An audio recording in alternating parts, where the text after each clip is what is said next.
All right, so it's 101. Let's go ahead and kick us off today. Hello everybody again.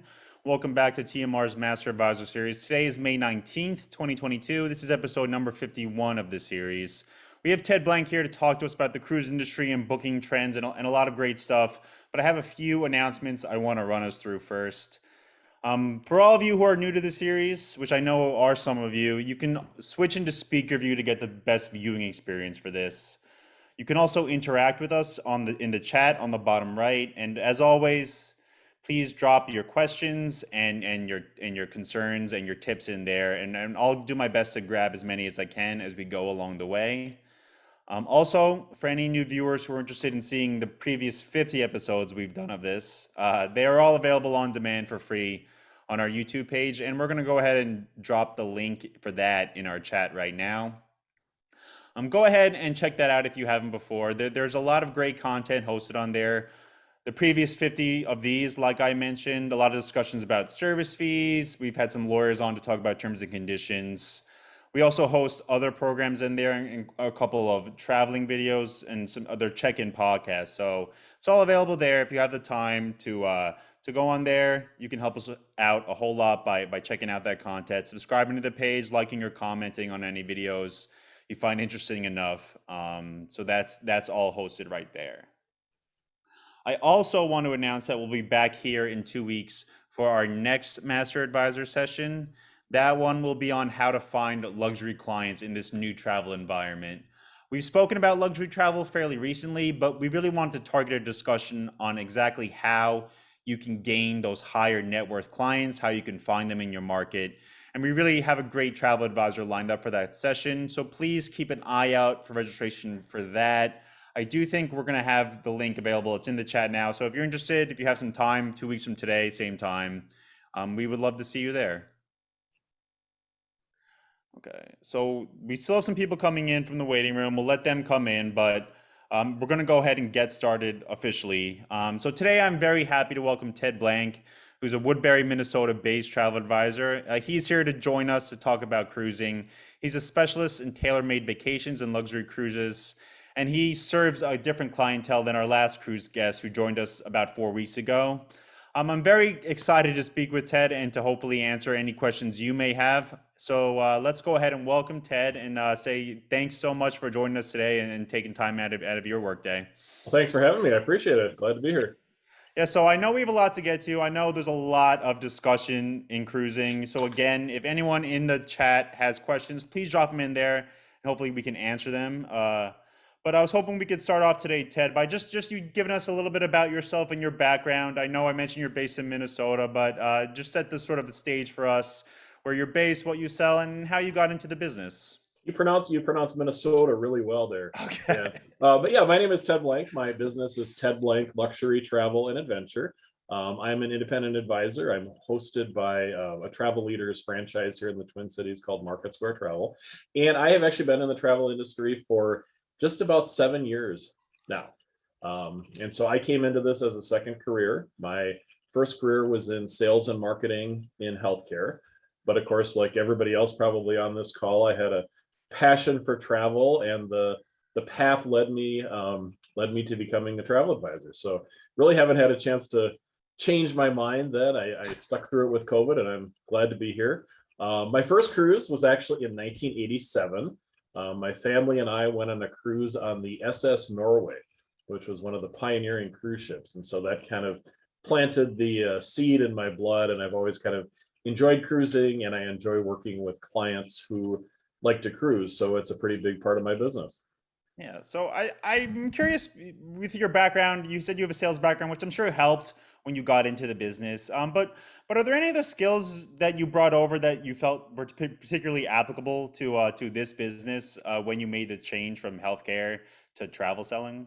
Yeah, I'd say probably two things. One has nothing to do with healthcare, but the first one is to be a good listener. And I think that's really critical in a sales role. You really have to listen instead of talking. And it can be tempting to share your own wisdom and your own expertise. But the more you listen, the more answers your clients give you about what it is that they're looking for or what they're looking for you to recommend to them. And the other thing is I know how to read a map.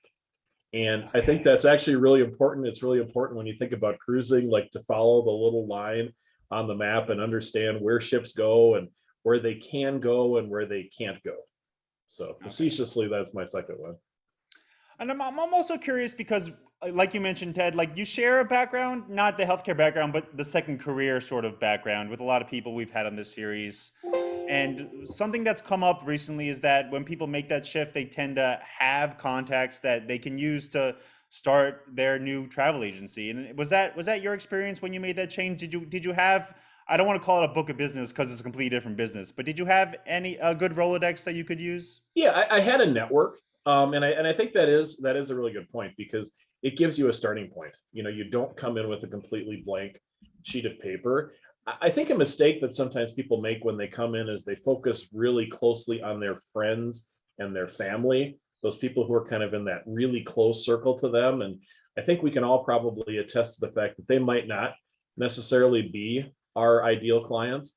And I was fortunate in my work experience that I worked with a lot of folks who have the means to travel. And so I was able to use that as kind of one of my starting points when I was new to the industry. Yeah.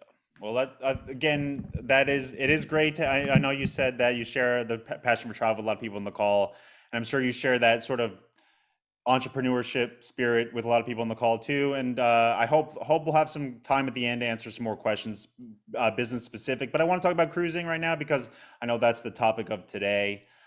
So coming out of COVID, there was this thought that the demand for cruising would be so high from people who were sort of robbed of sailings for 2 years and maybe even more. And I'm curious if you could give us sort of a sense of demand from your clients right now.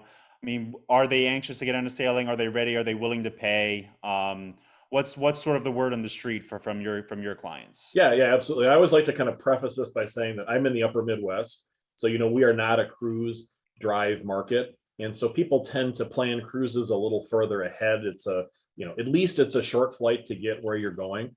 But yeah, I would say actually since Christmas of 2020, people have been booking cruises. And so the whole 2022 wave season, like stretched out over that whole year of 2020. But people are definitely booking cruises. Experienced cruisers are really rearing to go. There many of them have already traveled since the cruise industry started back up after COVID.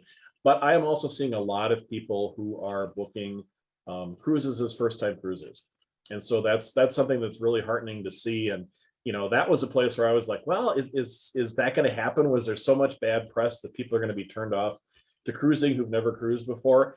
And I have not seen that as the case. Definitely a high interest in kind of both segments of the industry.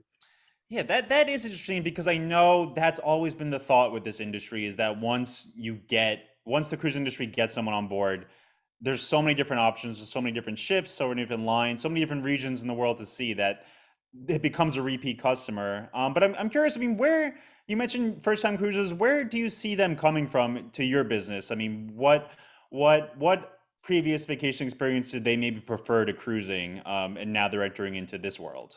Yeah, so my clients tend to be maybe age 50 plus, maybe 55 plus.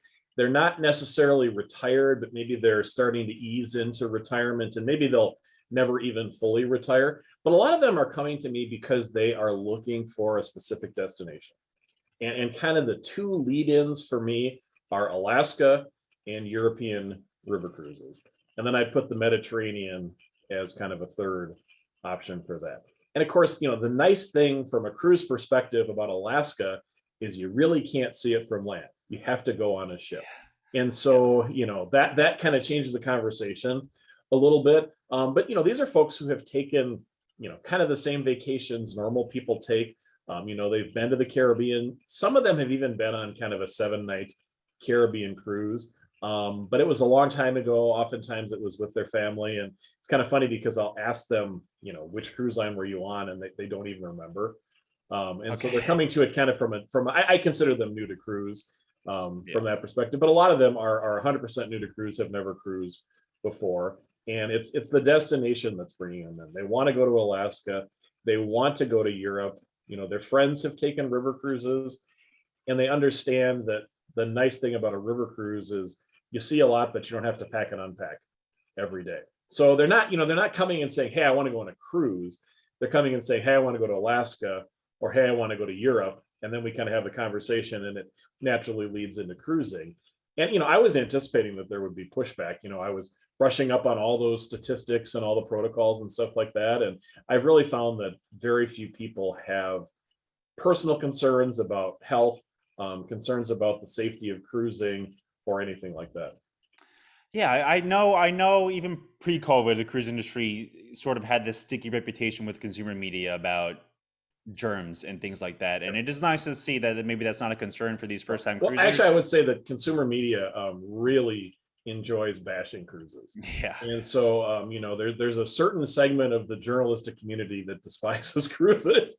And so, I think if you recognize that that's going to be their perspective, kind of no matter what the industry does, the good news is that most people don't pay any attention to that. Yeah, that is the good news. I want to ask you about your experience on sailings this year, but I just have one more question on the first-time cruisers. So you said maybe the health and safety protocols aren't a big hang up right now for your first-time cruisers. Are you getting any other hang ups or any other maybe common questions from people who are considering taking their first cruise? Yeah, I think actually the biggest hang up for people is that return to the United States COVID test. Yeah. And so, if you take, I actually didn't realize this until I went on a cruise this spring, but if you arrive in the US on a ship, you don't actually have to take that negative COVID test. However, if you're in Alaska and your cruise ends in Vancouver, because you're going to fly home to the United States, you have to take that COVID test. And certainly if you're in Europe or someplace further afield, you also have to take that negative COVID test. And people are really nervous about getting stuck overseas. That I think is the biggest damper on demand right now. Yeah, and then that's not just a cruise specific issue too. I No, mean, yeah, European land vacations, any international land vacations, even Mexico Canada land or Mexico. vacation. Yeah. I mean, what do you say when you encounter someone and they're nervous about that? Do you just give them the sort of not the standard answer, but do you give them just exactly what the rule is and just have Yeah, I them mean, make I'm a going to decision? explain what the rule is. I'm going to say there's no way around this. This is the rule. And then, I'll mention that, I've traveled overseas several times, and I don't even actually think it's necessarily even the fear of getting a positive test. I think it's the challenge that they think it's hard to find a test. Okay. And it can be a little difficult in the US. In Europe, it's easy. Like you can get a test on every street corner. So it's not, it's just all that stuff kind of comes together to create enough uncertainty that people are hesitant. So by me explaining to them kind of how it worked out for me when I traveled, I think that sets a lot of people's minds at Yeah. ease. One thing I do want to mention is for my travel internationally, which I'm sure you like, I took a Binax Now test, which was done completely virtually, so I didn't have to go to a pharmacy or doctor's office. So I'm sure that's an option for a lot of people. Yeah. But Ted, you mentioned your experience, and I think that's a good segue. We can get into what's it's been like fairly recently to be on a cruise ship, whether it's a river cruise or an ocean cruise. And I know you've had quite a bit of sailings, even just in 2022 so far. Yeah. So since the cruise industry restarted, I've been on 5 cruises, one river cruise, 4 ocean cruises. And actually I did 3 ocean cruises back to back. And so speaking of COVID testing, I had to get a test on one ship before I got off in order to get on the next ship, and then had to get a test on that ship before I got off in order to get on the next ship. And then I actually got tested in port for all of them too. So I think over the course of about 7 days, I took 6 COVID tests. So yeah, but that was probably the only real downside to Okay. it. And I know we have about 65 advisors on the call with us. If well, I'm curious, what was your experience getting on the getting on cruise ships this year? I know a lot of advisors have taken that opportunity to get on cruise ships and experience these for themselves. But I mean, COVID protocols. I know you said it wasn't a big hangup for first-time cruisers, but it does seem to be a topic of discussion amongst consumers, which is how the cruise experience has changed, especially for the people who really love that experience. I mean, what has your experience been like, Ted? How has ship life changed at all? Has things altered on board enough where it has made a considerable difference for how you feel on a sailing? Yeah, so the first cruise I was on was actually in August of last year. It was an Alaskan cruise. It was a Seattle round trip Alaskan cruise. And it was the second cruise after the industry started back up. So I missed the first one, got on the second one. And that was what was animating me. It's like, how is this going to be different? How is this going to be different? And so, it kind of starts a little bit in the terminal. A lot of cruise lines have now pushed that pre-cruise check-in online. And sometimes it works really well, and sometimes it doesn't work at all. So the arrival in the port is kind of about the same as it always has been. The added complication is that there's more paperwork to go through, and especially with us having these paper vaccination cards, that's kind of part of the process. But once you're on board the ship, probably the biggest difference is that the staff always wear masks, 100% of the time. And depending on kind of the time of the year or the place you're cruising, sometimes guests do have to wear masks. I would say it's about the equivalent of how it works when you're at home in the US.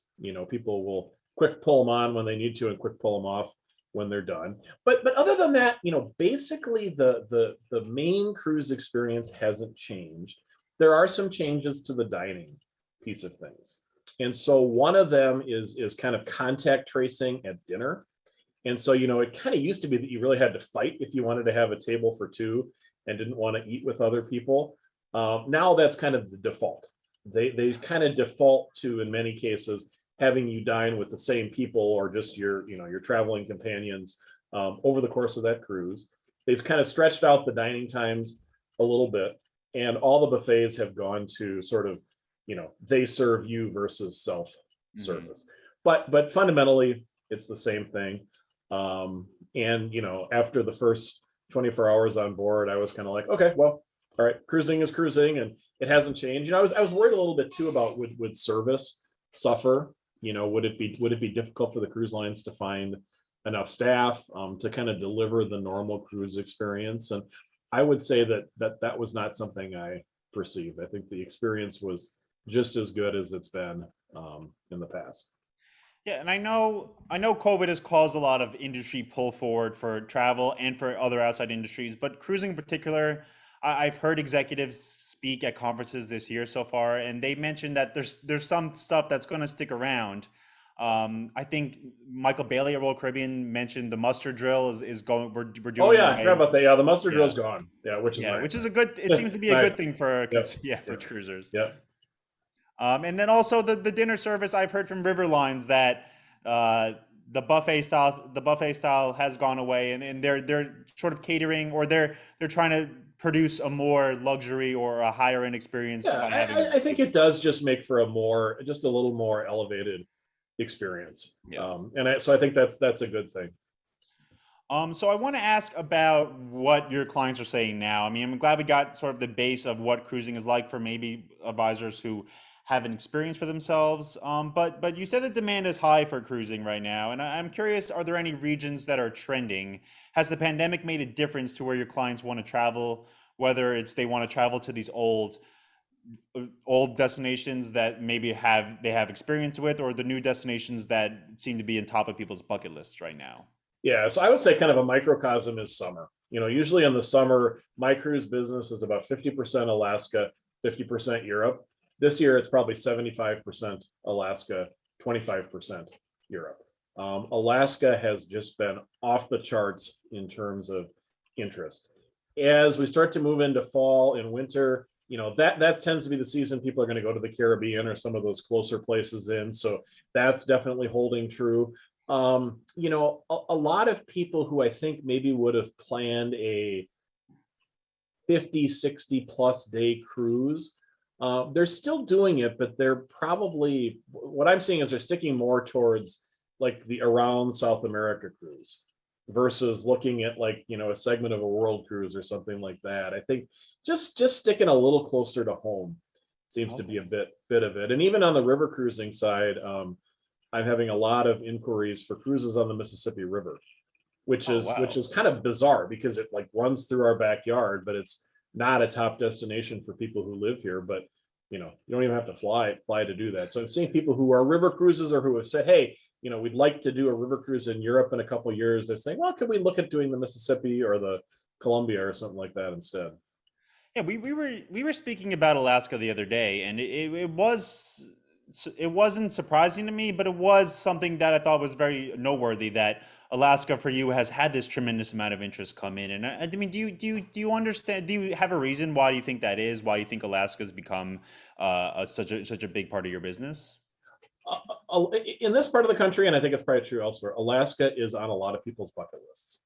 And with 2 years of not really traveling, and with people maybe thinking about starting to check things off on their bucket lists, I think Alaska is rising to the top faster than Europe has. We'll put Europe off for a year or two. But specifically for cruising, and I think specifically for advisors who want to sell more cruises, and especially if you want to kind of hit into that premium luxury space, Alaska is kind of a gateway drug for a lot of people, for lack of a better Okay. word, because it's a relatively short cruise. The cruise is 7 nights. You add on a cruise tour, you're looking at 10 to 14 nights. It's got everything. It's got nature, it's got scenery, it's got history. You 100% have to take a cruise to get to this destination. There's no other way to do it. And so people know they want to go to Alaska. They take that cruise, and then, as you mentioned, then they'll be open to cruising into other destinations. So for people who are new to cruise, specializing in Alaska, knowing Alaska, going to Alaska so you can talk about it to your clients, I think is a really good way to grow your business in that area. And if you talk to people, you talk to them at a dinner party, or you talk to them at a Chamber of Commerce event or something like that, just ask them, hey, have you ever thought about going to Alaska? And I bet 8 or 9 out of 10 of them would say, oh yeah, I would really love to go there. Tell me more. Yeah.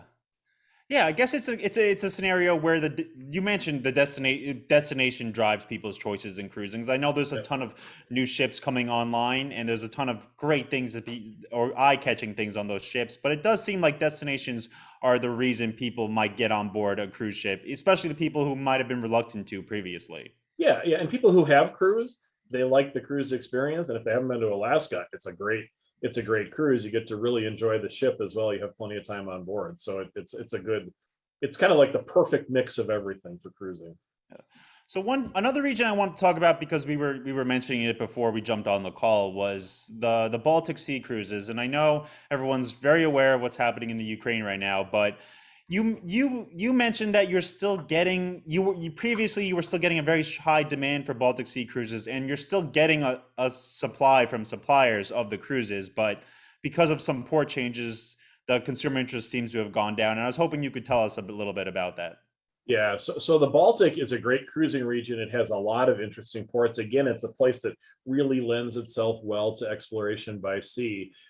St. Petersburg in Russia is the primary reason that I think most people go on a Baltic Sea cruise. And of course, St. Petersburg is closed now, probably for the foreseeable future. And unfortunately, when you pull St. Petersburg out of that itinerary, there's really no good substitute for it. And so I think people who wanted to go on a Baltic cruise, specifically to go to St. Petersburg, the ship will spend 2 or 3 days in St. Petersburg. I mean, it's a very in-depth visit there. They're looking for alternative destinations. And some cruise lines have, I think, already pulled ships out of the Baltic. Some of them have already changed their itineraries for 2023. And I just think we're going to see more and more of that, unfortunately. And I understand it. I mean, the Baltic is a nice place. It's very interesting, but without St. Petersburg, it drops from kind of the top of the list, maybe to someplace in the middle, unfortunately. Yeah, have you experienced the Baltic Sea cruises when they were going to St. Petersburg? Is that something that's Yep. on? Yeah, I was Yeah. in St. Petersburg in 2018. No, 2019. I was in St. Petersburg in 2019, and it was incredible. I mean, it's an incredibly interesting place. It is so different, I think, than what we would expect it to be. And the one thing that just always sticks in my mind, when the ship sails out of St. Petersburg, you sail by this little island that's a Russian naval base, and it's an active Russian naval base, but it looks like a junkyard. And it just always stuck in my head. And when this whole Ukrainian invasion, all this stuff happened, I'm like, well, how in the world is this floating junkyard going to successfully prosecute a military campaign. And when you go to Russia, the other interesting thing is that one of the places you'll go is a palace called the Peterhof, which was Peter the Great's palace. Well, about a mile up the coast is another place that the tour guide told us is called the Putinhof, and that would be Putin's, chateau on the Baltic, because Putin is from St. Petersburg. And I would say that the Putinhof is actually probably bigger than the Peterhof. Okay. It's a pretty incredible place. And so it was just very interesting to see the history, but also now that all these current events are going on, you kind of get a little different perspective on it. Yeah, I mean, every few years it seems a destination's crossed off the map because of a geopolitical conflict. So it is, hopefully it can rejoin the itinerary list at a certain point.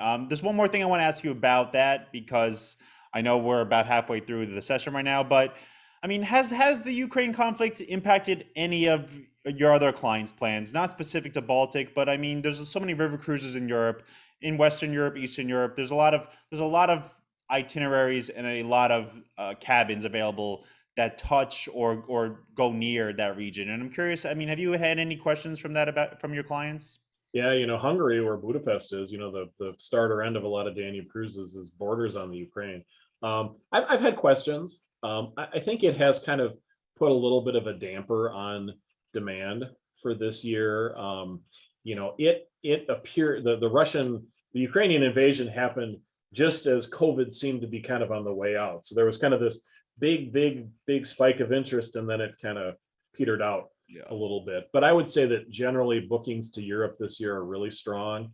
And, I'm buried right now in last minute trips to Europe that people are planning for June, July, and August of this year, which is, in Minnesota, that's unusual because, again, for us, it's quite a distance to get there. And so people don't tend to just hop on a plane and go spur of the moment.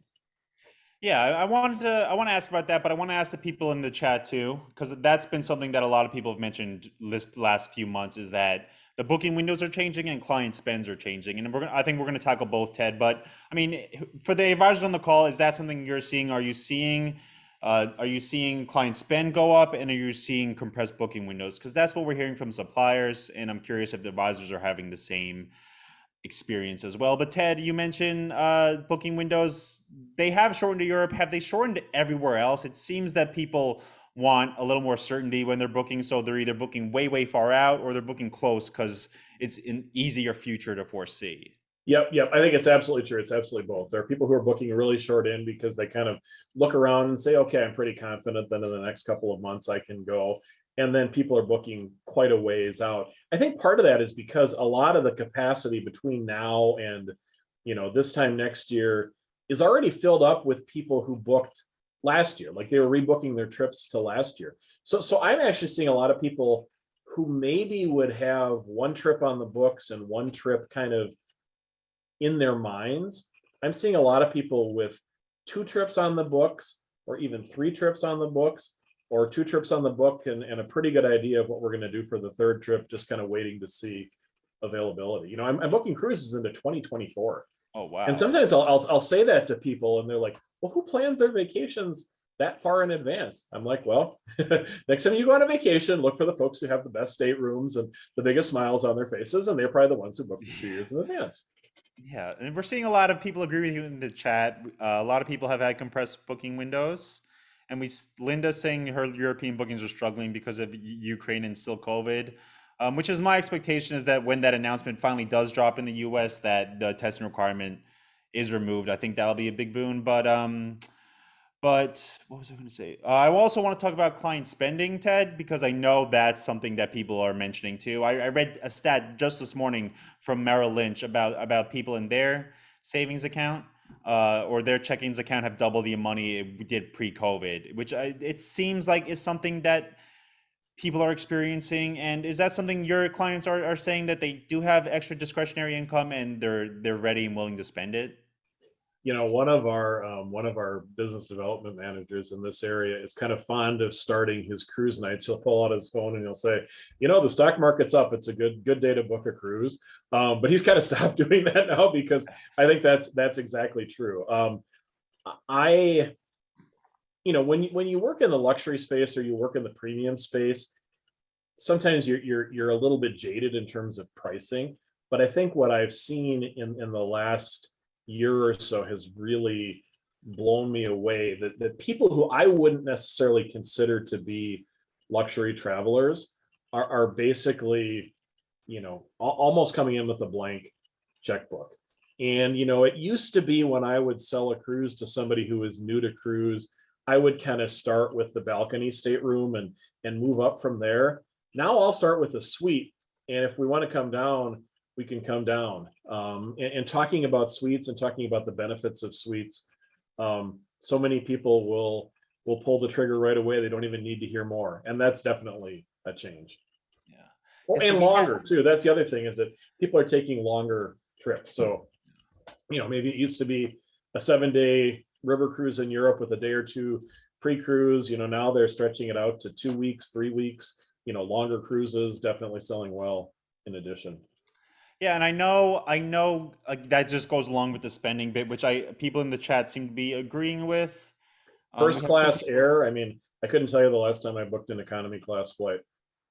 First class and the airlines, they've kind of added that little sandwich class in there, that premium, ultra premium select, whatever. Super popular. I mean, my question is, when are you getting clients coming to you telling you they're ready to spend more than they have in the past, or are you, I don't want to say guiding them that way, but are you showing them that you can have a premium experience for this much? This might be something we can be able to do right now.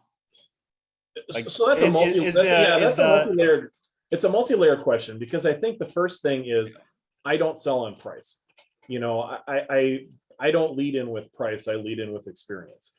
And so, Okay. whereas in the past I might have listened to somebody and kind of defaulted to someplace in the premium space, now I default 100% to the luxury space. And if we need to back it down a little bit, I can.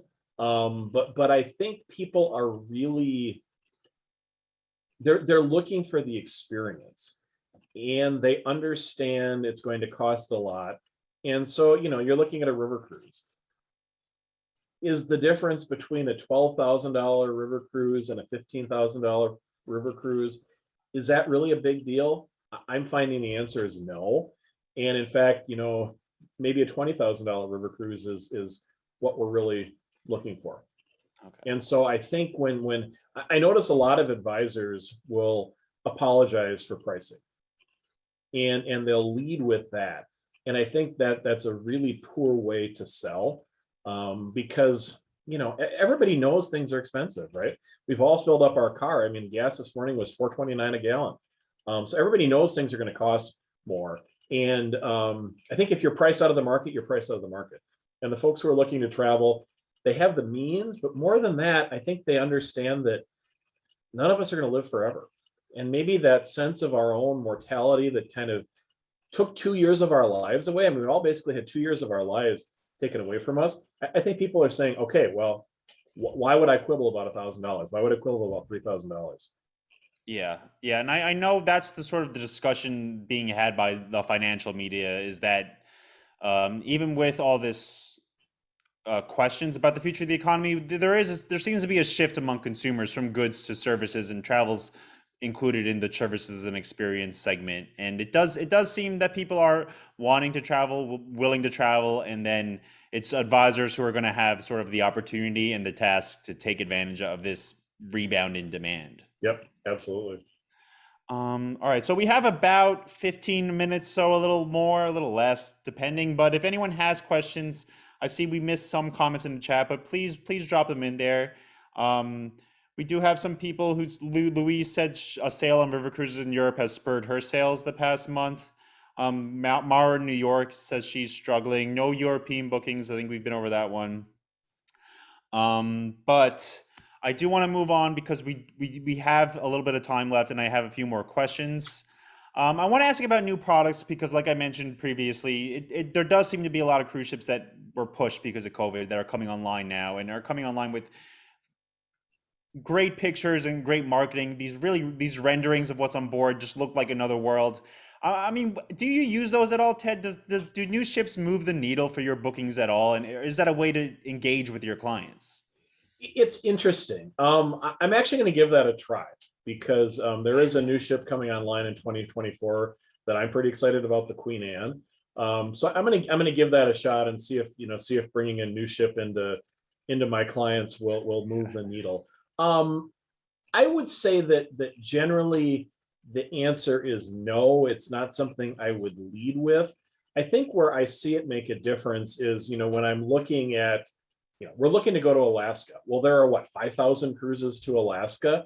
And to be able to, say to somebody, hey, this is the newest ship in this line, and it has this really, really neat new feature, that can definitely nudge people over the edge. I think the other thing that's been good from a media perspective is some of these more specialized ships like the expedition cruises and things like that. They're getting a lot of press. And so, the average person might not know that there is such a thing as a cruise to Antarctica. But I think Good Morning America or somebody was down there and spent a week on an Antarctic cruise ship, and people are seeing that, and that's sparking interest on their part.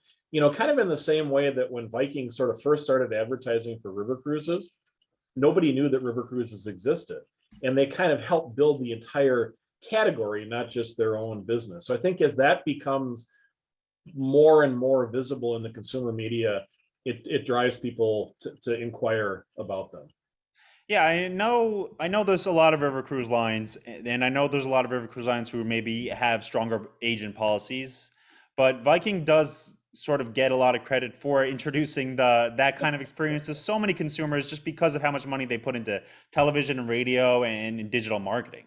Yeah, I think that's great. And it definitely makes that category, in the same way back in the 70s. I mean, when I was a kid, there were ads on TV for sandals. I think they had a different theme song back then, but nobody knew what an all-inclusive resort was back then. And so they've really created that category. At the same time, they've created their brand, but it drives interest and it drives people's curiosity. And then you have a conversation with them about, hey, what are all the options? And hey, that's one, but what are some of the other options? And let's find the one that's the best fit for you. So I have a question on, you mentioned we were talking about upselling or talking about client spending a little more. We had an advisor here about a month ago, Michael Consoli from Cruise Planners, and he mentioned how he got started in the business and he was selling lower cabins on mega ships, and as his business progressed, so does his clients' net worth, and he sort of graduated to a premium category because his clients' spend went that way. And I'm curious, is that your experience too? Because I know a lot of advisors are anxious to get the high net worth clients because obviously they're going to be spending more, but he did seem to sort of put it in my head that you can start out low, and as your business builds, so does your client spend. Yeah, you certainly can. I mean, I think as you mentioned, and as we discussed, cruising is so popular that those people who maybe go on that cheap 7 night Caribbean cruise, 15, 20 years later, they may come back and they want to go to Alaska or something like that. I made a really intentional decision when I came into the travel industry that I wanted to focus on more affluent folks. And more affluent folks are going to be older folks. They're going to probably be that 55, 60 plus demographic. And so I spent a lot of time building my business in those areas. And so I didn't really put any time into those kind of cheaper entry level type vacations. And as a result, I don't really sell that many of them. Okay. So, I mean, when you got into business, how did you build that client list? I mean, you mentioned you did have a good network, but I mean, how are you getting new clients now? Is it mostly word of mouth, which is what most advisors will say? Yeah. So there was a smart person who once said you kind of need to have three streams of new leads into your business. So I'm active in some civic organizations in my community. And so that kind of provides one stream of business. I spend a fair amount of time doing networking events at chambers of commerce and other places where business owners and other affluent people congregate. And so that's kind of two. And then that third one has kind of gone in fits and starts in different ways. But I actually started doing a radio show in January, a 20-minute radio show once a week about travel. And that's been an interesting way to kind of cultivate a different stream of folks in a community that I didn't really have much of a presence in. But it's meeting people, it's talking to them face to face. I do presentations, I'll host a cruise night. I've actually found doing presentations through community education departments can be a great way to bring folks in, because they tend to be that 55, 60 plus demographic, intellectually curious. Those are kind of my people. Okay. Social media, no. Advertising, paid advertising, no. And now client referrals, certainly, as I've been in business for a long time, that's an important part too. So which one asked about the radio, the radio show? Is that a local radio show, Ted? And It is. how did you end up sort of getting that gig?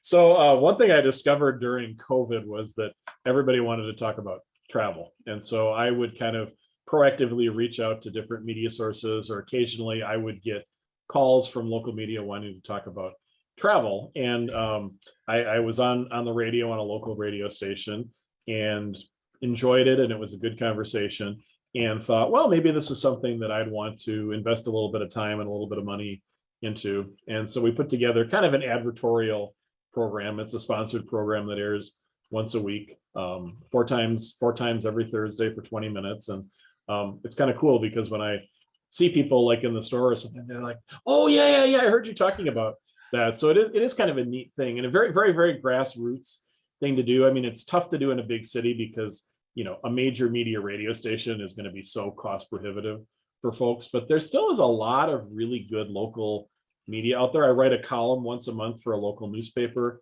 Those kinds of things don't cost anything, or they don't cost very much, and they really help get your name out there. But then the cool thing is when your clients see it, and I get like a text message from my clients and like, oh my gosh, you're on the evening news tonight. And so I'll be responding, well, yeah, what did I do this time? But it's just good it just reinforces your personal brand a little bit, as opposed to, you selling something. It reinforces your own brand and your own expertise.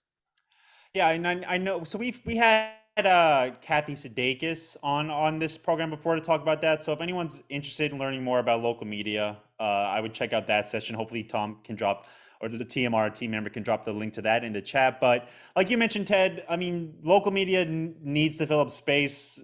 Writing a column, editors will be more than welcoming to hear a pitch. And I also want to mention I'm in New York, and like you mentioned, there are a lot of big time media outlets here, but there's a lot of small ones too. Yeah. If you're in a big market, there's a spot for you. It's Totally. it just comes in Yep. how you find it. Yep, totally. And just, pick up the phone. I mean, the worst they can say is no, but I've never had anybody turn down this. I've sent and called newspapers and said, hey, would you be interested in running this column? I've never had anybody turn me down. So again, we were talking about finding clients here. I'd just be remiss if I didn't say we'll be back in 2 weeks to talk about finding luxury clients. But Ted, you mentioned events, right? Like you do put on some local events that tend to get pretty popular, and I was hoping you could tell us a little bit about that too. Yeah, so that was an interesting little kind of pivot again during COVID. I did some virtual events, and the agency that I'm affiliated with did a lot of virtual events. And so for a while, they were really going like gangbusters. I mean, you get a lot of people to kind of come in and dream with you. They never translated into bookings. Okay. I mean, I think we all kind of hoped that maybe they would, and they just never really did. But then sometime last year, like last summer, that started to switch, and people did start to, they would attend a virtual event and then they would actually book something. But then people stopped coming to virtual events. And I think, as soon as the opportunity to get back in person came about, people were so busy that sitting in their house on a beautiful sunny day, listening to me yammer on about travel wasn't necessarily their ideal thing to do. So then I kind of started to pivot back to in-person events last fall, and they were pretty small, not a lot of turnout. But now this year, kind of since January, the more I've done, the better turnout I've had. And really, if you can find anybody, whether it's a community education department, a restaurant, somebody who's got a list, kind of a file of people who have some affinity with them, and you can piggyback off that a little bit, you scratch their back, they scratch your back. That can be a really good way to get folks to come in. And what blows me away is that I'll have people reach out 2, 3, 4 years after an event and say, hey, I just had 3 couples plan a trip to Italy, and they said, hey, we saw you do this presentation, and I looked back and it was 2018 when I did it. and they called me up and said, we're ready to go. Let's put this together. Yeah, that is really interesting that it does. I mean, the impact, maybe you're not feeling the impact for 3 years, but I mean, you mentioned connecting with a restaurant or a community organization. Is it just a thing about cold calling these people almost and seeing You if know, they're interested? community education, just submit a proposal. A lot of places, because I do networking, things like that, I'll meet somebody, or I'll specifically ask a friend of mine, hey, do you know somebody at, X venue? Could you make an introduction? And, you know, restaurants and wineries and stuff, they want to do events that bring people in. Nobody goes out for dinner on Tuesday night. Nobody goes to the winery on Tuesday night. But if you're going to talk about food, wine, travel on a Tuesday night, they could probably get some people there and kind of fill some dead space. Yeah, yeah, especially now as the COVID situation is Yep. we're in a different chapter in that. So I have a couple more questions. If there's any questions, I know we haven't gotten to a ton today. Please drop them in the chat, and I'll pass them along to Ted. But Ted, I was going through a little bit of your website prior to this call, a little bit of your marketing, and what was something that stuck out to me was using the term "we" a lot. And I want to just see if you could give us sort of some insight on that. I mean, is that a specific choice you made to sort of invite clients into the travel planning process, and how big of a part of that is your business? Yeah, I'm not sure it was necessarily intentional when I first kind of started doing it, but I have realized that, you know, I'm not an order taker, right? That's not my role. And so part of planning a vacation, whether it's a cruise, whether it's a customized vacation, is to really listen to what my clients are asking and what they're saying, and to kind of sometimes read through the lines of it. And so I found that the more collaborative I can be with them, the better likelihood I have of A, making a sale, and B, delivering what they want to. So, you know, parts of my planning process, I try to be very collaborative with clients without, just sending them a brochure and saying, here, take a look through it and tell me what you like. So there's kind of a fine line between, making recommendations, making thoughtful recommendations, and letting them be part of the process. Yeah, because I know the OTAs, which isn't a great subject for, but I know they get a lot of business because consumers get excited about planning vacations. I mean, that's half the fun of Yeah. taking a vacation is being able to plan it. And I mean, I know there's some luxury clients, particularly high net worth clients who maybe don't have the time or don't have the patience to do it themselves. But yeah, being partners in someone's vacation seems like the best way to put it. Yeah, and I'll oftentimes say to people, I mean, one of the things that's probably happening to all of us on the call today, we're getting a lot of calls from people who have never worked with a travel advisor before. And so I really make it a point to kind of explain what it is that I do, and to try to make the point that, we're going to work together on this, but by leveraging you and me and putting us together, we're going to deliver a better vacation than you could do on your own. Okay. So we're just about wrapped up here. I want to thank you, Ted, for giving us your expertise today. I know you mentioned in the beginning of the call, but I just saw a question come in from a guest wondering how long you've been in the industry. So actually, the very first trip I booked was in October of 2016. Okay. Yeah, So that's about 5 plus 6 years, a little 6 years. more than Counting 6 years. counting COVID too, counting 2 years of COVID. Yeah. But again, Ted, it was really great to hear your perspective, especially on Alaska, how that's a great region for these first-time cruisers. Hearing about your experience on board cruise ships this year and sort of your take on the business. It's been super. It's been really informative for me. I want to thank you again, and if you have any last thoughts to sort of share with the people in the room. No, I appreciate the opportunity to be here. And I think I was really nervous going into COVID, kind of what was going to happen to the cruise industry. And every day I'm much more confident that it's going to be, the return is going to be better than what it was beforehand. And so for people who have been a little on the fence about cruises, I think this is a great time to be selling cruises, to be building your expertise in cruising. And it's a great time to get out there and experience some of these new cruise products, so you can bring them back and tell them to your clients firsthand. Yeah. Again, Thank you again, Ted. I know you're in Minnesota, and I appreciate your time. Thanks again to all our guests today who joined us on the call. If you have time, 2 weeks from today, we'll be back. So please keep a lookout for that. Otherwise, I hope everyone stays healthy and has a great rest of your week and weekend. And hopefully, I'll see you all very soon. Thanks.